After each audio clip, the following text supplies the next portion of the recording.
Hello everybody, welcome to the English classroom. In this classroom we are going to learn the chapter The Sacred Turtles of Kadavu, the third chapter in the third unit. It's a Fijian legend, right? So let's go deep into the chapter. So we discussed in the beginning when we were discussing the title of the unit, Beyond the Horizons. We discussed that we undertake journeys, travels to explore varieties of lands, places, and at the same time we want to explore different types of cultures and rituals. And in this chapter we are going to get introduced with a new type of ritual that we have never come across before, Travel at times crosses the frontiers of a mere exploration of the physical features of a landscape. Sometimes travel is just not crossing the border, just not exploring the physical features, and takes us far beyond to the exploration of the real self of a land. Sometimes just not the places, just not the sceneries, not the waterfalls. It takes us to the soul of the land, to the real self of a land, which is embedded in its customs, traditions, and rituals. So at times we go deep into the customs, rituals, and traditions. Here is a travel experience that acquaints us with a strange ritual on a Fijian island. So in this chapter, we are going to know a strange ritual that we have never seen anywhere else in the world. And let's see what is it. Okay. The Sacred Turtles of Kadavu. Actually, it is written Kadavu, still it is read Kadavu. Okay, the Sacred Turtles of Kadavu. So it is about the sacred turtles. Okay, then let's see who are the turtles, how did they become turtles, and what is the legend behind it. Okay, let's see them. On the island of Kadavu, pronounced as Kadavu, okay, it is written Kadavu and still pronounced as Kadavu, one of the larger islands of the Fiji groups. So one of the largest islands in the Fijian island, and some 50 miles by water from the capital city of Suva, and it is 50 miles away from the capital city of Suva, is the Fijian village of Namoana. So 50 miles away from the capital city of Suva, there lies a village which is known as Namoana, and it is in Fiji. Okay, so it's an island village. Namoana nestles at the foot of a beautiful bay adjacent to the government station in Unisia Harbor. So where is Namoana situated? It nestles at the foot of a beautiful bay, nearby a beautiful bay, and adjacent to the government station in Unisia Harbor, and closer to the government station in Unisia Harbor. Here the island of Kadavu narrows down to an isthmus.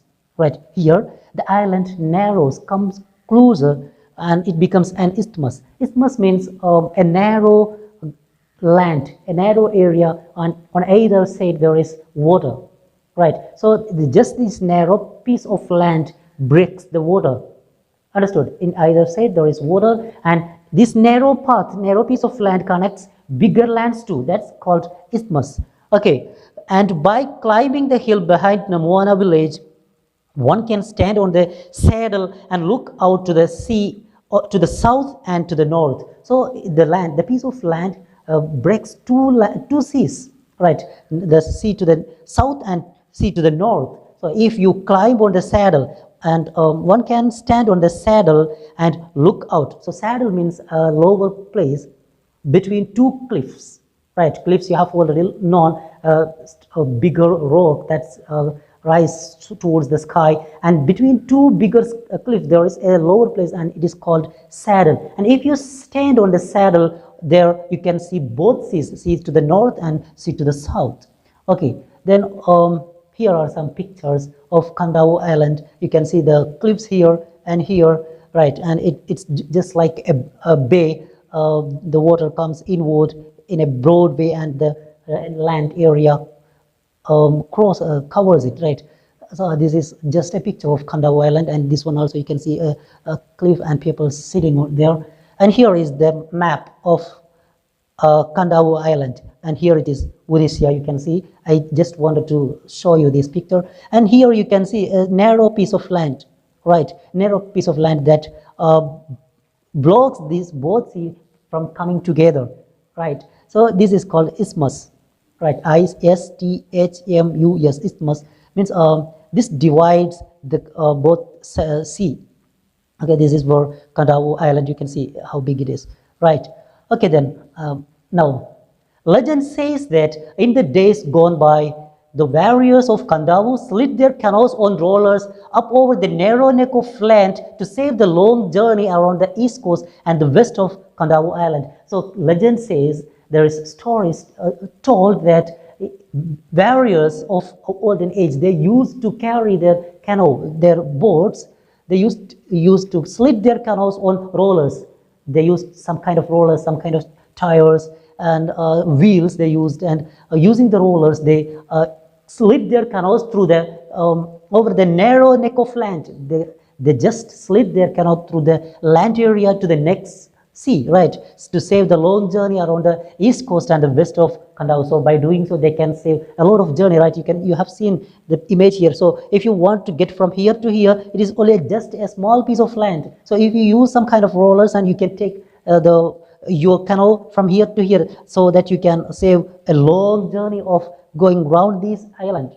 You got it? Yes. Okay. So they used to slit their canoes. Okay, the women of Namwana village still preserve a very strange ritual. That's what I introduced you, the turtle calling. So it is a very strange ritual. Let's see why it is. Why is it strange? The women of Namwana village still preserve a very strange ritual, that of calling turtles from the sea. They call turtle from the sea. If you visit Namwana village to see the turtle calling, your schooner anchors in a beautiful bay right under the cliffs of a rocky headland. So if you ever go to observe, to watch the turtle call, your schooner means the small ship, a kind of ship which is smaller in size, and it is masted, right? So many masts are there, and it is called schooner, and your schooner anchors in a beautiful bay right under the cliffs of a rocky headland. Just under a cliff of a rocky headland means a rocky area that projects from a land area to the sea, right? That is called headland. So under a rocky headland, your schooner anchors. You land on the beach and then either sit on the rocks under the bluffs. So if once you land on the beach, you can either sit there under the bluff. Bluff means cliff, right? On the rocks under the cliff, as you saw the people sitting on the rock on the beach, or climb a rocky track to a point some 150 or 200 feet up the rock face. Otherwise, you can climb, right? Either you can sit on there on a rock and enjoy the sights, the views. Otherwise, you can just climb up the rock to the 150 or 200 feet up to the rock face, so that you will have a broader vision of the place. Okay. Here you have a splendid view, and will find assembled all the maidens of the village of Namwana singing a strange chant. So once you climb there on the rock, you will have a wider view, and you can see all the maidens of the village of Namwana, all the maiden women of the village of Namwana singing some strange chants, some kind of spells as they chant. If you look very carefully down into the water of the bay, you will see giant turtles rise one by one to lie on the surface listening to the music.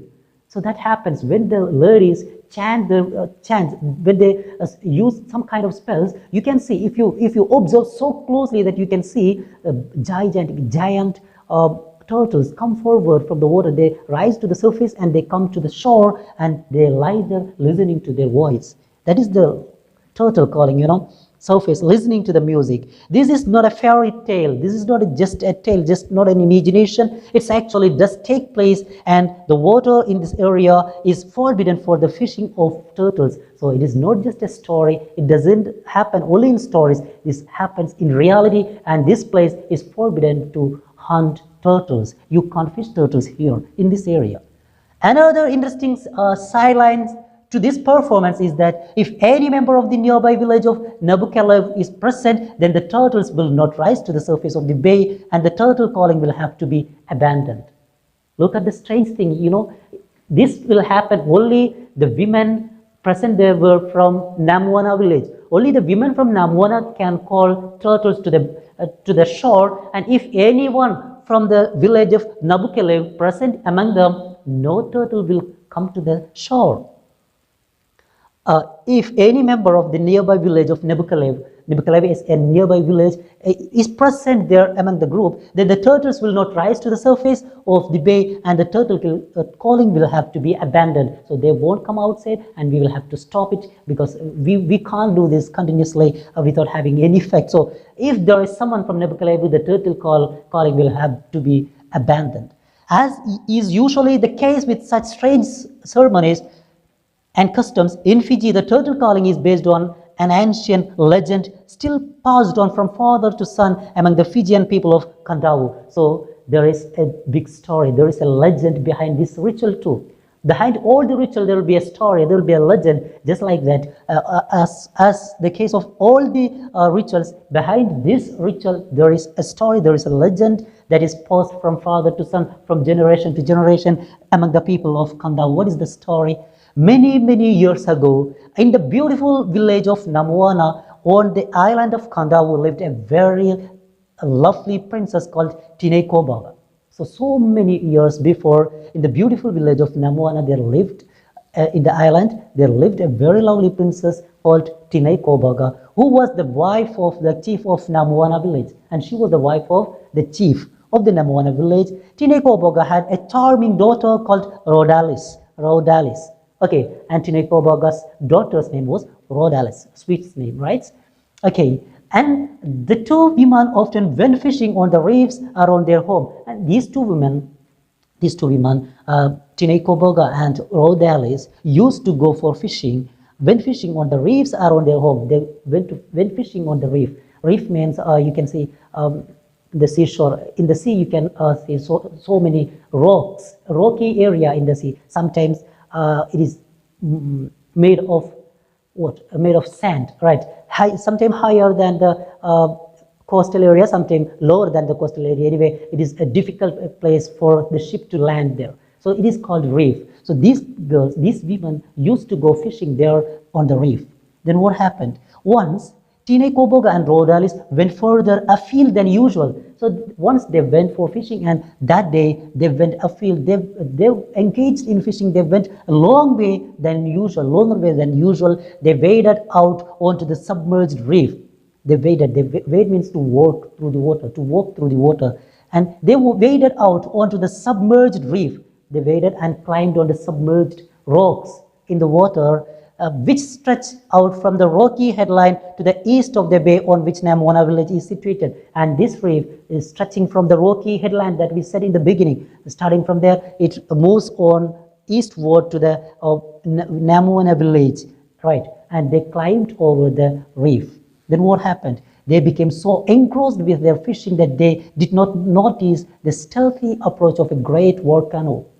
They were so engrossed, they were so engaged with fishing, they were not listening anything else. They became so engrossed with their fishing that they did not notice the stealthy approach of a great volcano. Right? There was a volcano coming closer to them, and stealthily, without making noise, they were coming closer to them, and they didn't notice it. Filled with fishermen from the nearby village of Nebuchadnezzar, and the volcano was from the village of Nebuchadnezzar, and it was filled with fishermen too.